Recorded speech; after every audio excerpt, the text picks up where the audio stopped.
नमस्कार मित्रों, प्राचीन भारतीय वैदिक ज्योतिष विज्ञान की इस ऑनलाइन कक्षा में मैं डॉक्टर रविशंकर रवि आपका हार्दिक स्वागत करता हूं हमारे YouTube चैनल कल, आज और कल पर। मित्रों, अपने पिछले कई वीडियोस से हम अष्टकूट मिलान या गुण मिलान की चर्चा कर रहे हैं। कई सारे महत्वपूर्ण बिंदुओं को हम कवर कर चुके हैं। वश्य, वर्ण, तारा और पिछले वीडियो में हमने योनि पर विस्तृत चर्चा की थी। इसी कड़ी को आगे बढ़ाते हुए आज हम अष्टकूट मिलान के पांचवें पैरामीटर, पांचवें मापदंड ग्रह मैत्री पर आए हैं। मित्रों, अपने पिछले वीडियो में मैंने आपको ये नहीं बताया कि योनि मिलान के अंतर्गत जब योनि दोष पाया जाता है तो कुछ ऐसी परिस्थितियां बनती हैं जिनमें योनि दोष कैंसिल हो जाता है अथवा योनि दोष का प्रभाव कम हो जाता है। मेरा व्यक्तिगत अनुभव है कि जन्म कुंडली में बनने वाला कोई भी दोष कभी ख़त्म नहीं होता। हाँ, उपायों से, बीज मंत्रों के जाप से, दान से, पूजा पाठ से, इष्ट देव की पूजा से उसके प्रभाव को बहुत हद तक कम किया जा सकता है। तो अपने पिछले वीडियो में मैंने आपको ये नहीं बताया था कि किन परिस्थितियों में योनि दोष का प्रभाव कम हो जाता है। कारण मित्रों, अभी हमारा चैनल नया है और मैं ये मान के चलता हूँ कि इस चैनल के जितने भी दर्शक हैं वो अभी केजी के या पहली कक्षा के विद्यार्थी हैं।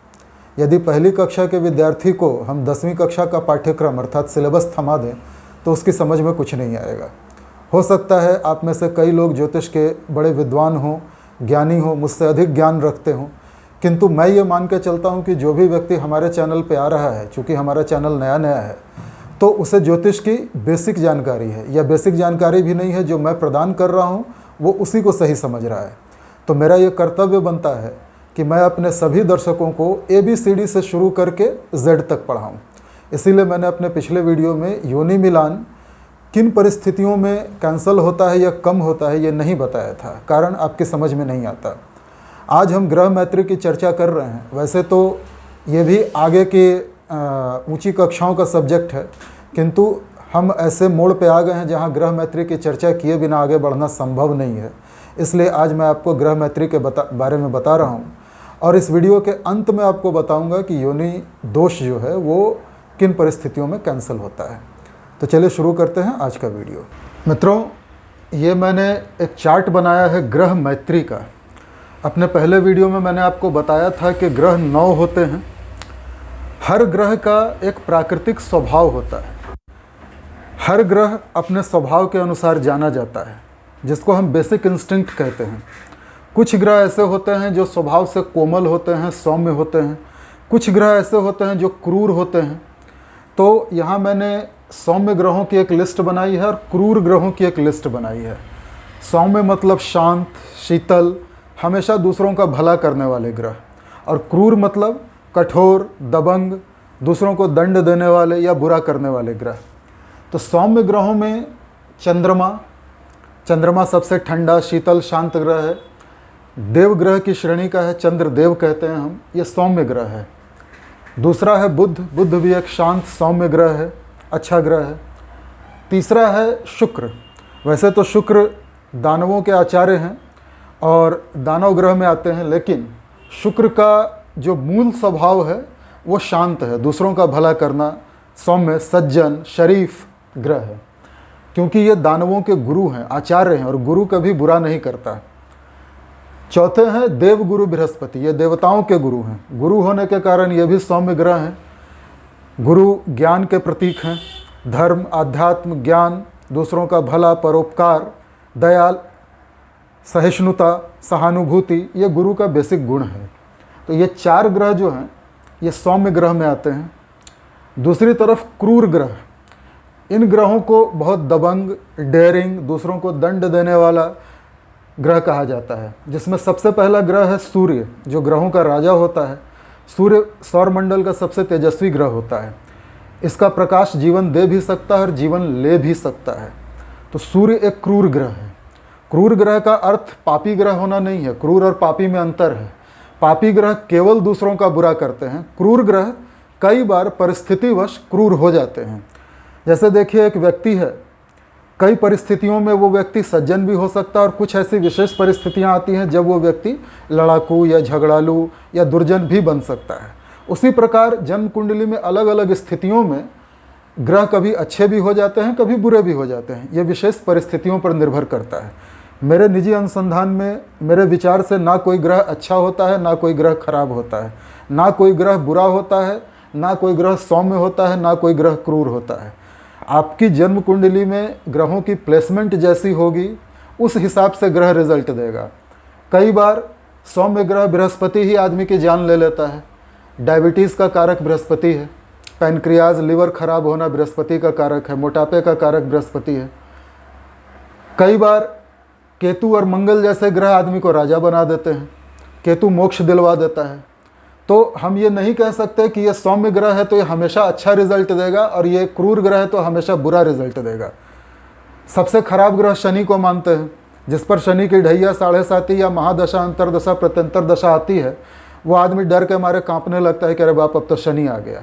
जबकि मेरा ऐसा मानना है कि शनि से डरने की कोई आवश्यकता नहीं है। शनि कर्म फल प्रदाता ग्रह हैं। पूर्व जन्मों में आपने जैसे कर्म किए होंगे, शनि आपको वैसा ही रिजल्ट देंगे। यदि आपने अच्छे कर्म किए हैं तो शनि के पास न्याय का डिपार्टमेंट है, न्यायविद हैं। इनके पास हर आदमी के कर्मों का लेखा जोखा रहता है। यदि आपने अच्छे कर्म किए होंगे तो शनि आपको भिखारी से राजा बनाएंगे। 7.5 के दौर में कई लोग भिखारी से राजा भी बने हैं, उनके शादी ब्याह हुए हैं, उनके बच्चे हुए, उनका परिवार बढ़ा है। और यदि आपने बुरे कर्म किए हैं तो शनि आपको उसके अनुसार दंड भी देंगे। 7.5 के दौर में कई लोग बर्बाद भी हो गए हैं, तबाह हो गए हैं, जेल चले गए हैं। तो ये आपके कर्मों पर निर्भर करता है कि कौन सा ग्रह आपको किस प्रकार का फल देगा। ना कोई ग्रह क्रूर होता है, ना कोई ग्रह सौम्य होता है। ये वर्गीकरण केवल समझने के लिए है। हर आदमी का जैसे एक बेसिक नेचर होता है, उस तरह हर ग्रह का एक बेसिक नेचर होता है। तो ये बेसिक नेचर है कि शनि जो है थोड़ा क्रूर होगा, वो दंड देता है, इसलिए लोग उसको क्रूर कहते हैं। पर इसका ये मतलब नहीं कि शनि खराब ग्रह है। तो ये ग्रह मैत्री बताने के पहले कि मैं भूमिका बना रहा हूँ, आपको ग्रहों का बेसिक नेचर बता रहा हूँ। इससे आपको आगे समझने में आसानी होगी। तो ये सौम्य ग्रह और क्रूर ग्रहों की लिस्ट है। आप चाहें तो इसको नोट डाउन कर लें, याद कर लें अच्छे से। आगे जब भी हम जन्म कुंडली में ग्रहों की चर्चा करेंगे, भावों की चर्चा करेंगे, मित्र शत्रु की चर्चा करेंगे, तो इसकी ज़रूरत आपको हर मोड़ पे पड़ेगी। इसलिए इस चार्ट को और इस चार्ट को आप अच्छे से याद कर लें। अब आते हैं ग्रहों का 2 और क्लासिफिकेशन है, एक देवता ग्रह, दूसरा दानव ग्रह। देवता ग्रह स्वभाव से, नाम से जाहिर है कि देव ग्रह हैं। जैसे सूर्य को हम देव कहते हैं, चंद्र को देव कहते हैं, मंगल देवताओं के सेनापति हैं, कमांडर इन चीफ सेनापति हैं, और बृहस्पति देवताओं के गुरु हैं। तो ये चारों देवताओं की श्रेणी में आते हैं, देव ग्रह हैं। और इसका एक एंटी पार्टी, एक अपोजिट विपक्षी दल है दानव ग्रह, जिसमें राहु, केतु और शनि और इन तीनों के आचार्य शुक्राचार्य आते हैं, शुक्र ग्रह। तो ये देवता ग्रह है। ये समझ लीजिए सत्ता पक्ष है, नरेंद्र मोदी का दल है बीजेपी, और ये कांग्रेस है। ठीक है, ये प्रतिपक्ष है और ये पक्ष है। 4 ग्रह इधर, 4 ग्रह उधर। बीच में एक ग्रह आता है बुध। अब बुध बड़ा यूनिक ग्रह है। बुध की दोस्ती देवताओं से भी है, बुध की दोस्ती दानवों से भी है। बल्कि दानव ग्रह के जितने, दानव ग्रुप के जितने भी ग्रह हैं, सब बुध के मित्र हैं। बुध की मित्रता शुक्र से भी है, राहु से भी है, केतु से भी, शनि से भी। और देवताओं में बुध की मित्रता बृहस्पति से और सूर्य से होती है। शत्रुता इसकी होती है चंद्रमा और मंगल से, इसीलिए मैंने क्रॉस का चिन्ह लगाया है। बुध चंद्रमा का शत्रु है, बुध मंगल का शत्रु है। क्यों है बुध और चंद्रमा शत्रु क्यों है? इसके पीछे एक पौराणिक कहानी है, एक वैज्ञानिक कारण है, वो मैं वीडियो के अंत में बताऊंगा। अब देखिए, देवता ग्रह और दानव ग्रह ये दोनों एक दूसरे के शत्रु हैं। सूर्य की शत्रुता शनि से है, सूर्य और शनि पिता पुत्र हैं, इसकी भी एक कहानी है, वो भी अंत में बताऊंगा। सूर्य की शत्रुता राहु से है, केतु से है, शुक्र से है। ये पूरी तरह से एंटी पार्टी ग्रह है। बृहस्पति की शत्रुता शनि से है, शुक्र से है, राहु से है, केतु से है। तो ये आपको याद कर लेना होगा कि कौन सा ग्रह किस ग्रह का मित्र है और कौन सा ग्रह किस ग्रह का शत्रु है, और कौन सा ग्रह सम है। सम मतलब न्यूट्रल, ना वो अच्छा करेगा ना वो बुरा करेगा, या 2 दुश्मन किसी विशेष परिस्थिति में एक दूसरे को झेलने के लिए तैयार हो गए। राजनीति में अक्सर ऐसा होता है, कहते हैं राजनीति में ना कोई परमानेंट दुश्मन होता है, ना कोई परमानेंट दोस्त होता है। कल तक जिस नेता के साथ आप लड़ रहे थे, कल को उसी नेता के साथ मिल करके आप सरकार बना लेते हैं। बिहार में आजकल बहुत चल रहा है आरजेडी और जेडीयू, उसके बीच। तो समग्रह भी उसी तरह का होता है। जैसे उदाहरण के लिए बता रहा हूँ कि बृहस्पति है ज्ञान, जितना भी ज्ञान है दुनिया में धर्म अध्यात्म का वो बृहस्पति के पास है। और बुध है बुद्धि, माइंड, मेमोरी पावर। अगर किसी आदमी के पास मेमोरी पावर नहीं होगी तो ज्ञान का क्या करेगा, वो कहाँ सहेज के रखेगा। तो इसलिए बुध और बृहस्पति की मित्रता है। कुछ कंडीशन में बृहस्पति शुक्र के साथ सम हो जाते हैं।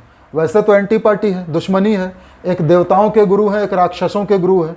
शुक्र के पास मृत संजीवनी विद्या थी, केवल शुक्र के पास, जिससे वो दानवों को हमेशा जिंदा कर देते थे। ये विद्या बृहस्पति के पास भी नहीं थी, जबकि ये देवताओं के गुरु हैं। तो इसलिए चूंकि दोनों आचार्य हैं, दोनों का काम लगभग एक जैसा है, कुछ विशेष परिस्थितियों में बृहस्पति शुक्र का सम्मान करते हैं, सम हो जाते हैं इसके साथ। उसी तरह मंगल और शनि में वैसे तो शत्रुता है, लेकिन कुछ परिस्थितियों में ये सम हो जाते हैं। तो ये जन्म कुंडली की अलग अलग परिस्थितियों पर निर्भर करता है, आपका कौन सा ग्रह कुंडली के किस भाव में बैठा है, किस से दृष्ट है, उच्च का है, नीच का है, शत्रु के घर में है, मित्र के घर में है, बहुत सारी कंडीशन बनती हैं। इन बातों को पिछले वीडियो में बताने का कोई अर्थ नहीं था, क्योंकि ये आगे की कक्षा की चीज़ें हैं। आज ग्रह मैत्री पर हम आए हैं अष्टकूट मिलान में, इसलिए आज ये बताना जरूरी हो गया था। मित्रों, अष्टकूट मिलान में 5वां पैरामीटर होता है ग्रह मैत्री। अष्टकूट मिलान या गुण मिलान हम हमेशा चंद्रमा से देखते हैं, अर्थात राशि से। अपने पहले वीडियो में मैंने आपको बताया था कि 12 राशियां होती हैं और 9 ग्रह होते हैं। हर ग्रह को 2-2 राशियों का मालिक बनाया गया है, अर्थात 2-2 राशियों का स्वामित्व दिया गया है। केवल सूर्य और चंद्रमा ऐसे ग्रह हैं जिनको एक राशि का स्वामित्व दिया गया है। तो ग्रह मैत्री का अर्थ क्या है कि लड़के की राशि कोई हो और लड़की की राशि कोई और हो। अगर उन दोनों के स्वामी ग्रह आपस में मित्र हैं, तब तो उन दोनों का रिश्ता लंबा चलेगा। दोनों की मानसिक स्थिति, दोनों की सोच समझ, आचार व्यवहार, पसंद नापसंद एक होंगे। लेकिन लड़के की राशि कुछ और, लड़की की राशि कुछ और दोनों के स्वामी ग्रह अगर शत्रु हो गए, तब उनका तालमेल नहीं बैठेगा, उनके विचार नहीं मिलेंगे। और दाम्पत्य जीवन को सुखी और सफल बनाने के लिए मन के विचारों का मिलना अत्यंत आवश्यक है। अगर मन के विचार नहीं मिलेंगे तो झगड़ा होगा, लड़ाई होगी, तलाक होगा। उदाहरण इसका यह है कि मान लीजिए लड़का सिंह राशि का है जिसका स्वामी है सूर्य, और लड़की तुला राशि की है जिसका स्वामी है शुक्र। तो सूर्य और शुक्र चूंकि आपस में शत्रु ग्रह हैं, इसलिए इन दोनों के विचार कभी भी एक नहीं हो सकते, इनका मन कभी नहीं मिलेगा। लड़का सूर्य के गुणों से ओतप्रोत होगा, मतलब सूर्य तेजस्वी ग्रह है, अहंकारी ग्रह है, राजा ग्रह है। लड़के में ईगो जरूरत से ज़्यादा होगा। वो भले फटीचर घर में पैदा हो, लेकिन खुद को राजा से कम नहीं समझेगा और अपनी बीवी को अपनी प्रजा, अपना गुलाम मानेगा। लड़की शुक्र की राशि से संबंधित है, तुला राशि की है। लड़की बहुत बैलेंस नेचर की होगी, वो अच्छा बुरा घर बाहर सबको बैलेंस करके चलने वाली होगी। तो लड़की को इस रिश्ते में घुटन महसूस होगी। सूर्य उस पर दबाव डालेगा, उसको अपना गुलाम बना के रखना चाहेगा, जो लड़की सह नहीं पाएगी। इसी तरह दूसरा एग्जाम्पल लेते हैं। मान लीजिए लड़का मकर राशि का है, उसका स्वामी शनि है, और लड़की मेष राशि की है, उसका स्वामी मंगल है। लड़की बहुत एनर्जेटिक होगी, उत्साही होगी, क्रोधी स्वभाव की होगी, लड़ाकू होगी, डरपोक बिल्कुल भी नहीं होगी, बहुत साहसी बहादुर होगी। मकर राशि का शनि न्याय का देवता है। शनि जिस राशि का स्वामित्व करता है, उस राशि के लोग न्याय प्रिय होते हैं। उनको अच्छे और बुरे की तमीज़ होती है, उनको सही और गलत का फ़र्क मालूम होता है। वो थोड़ा, मकर राशि के लोग उदासीन प्रकृति के होते हैं, थोड़ा एकांत प्रिय भी होते हैं।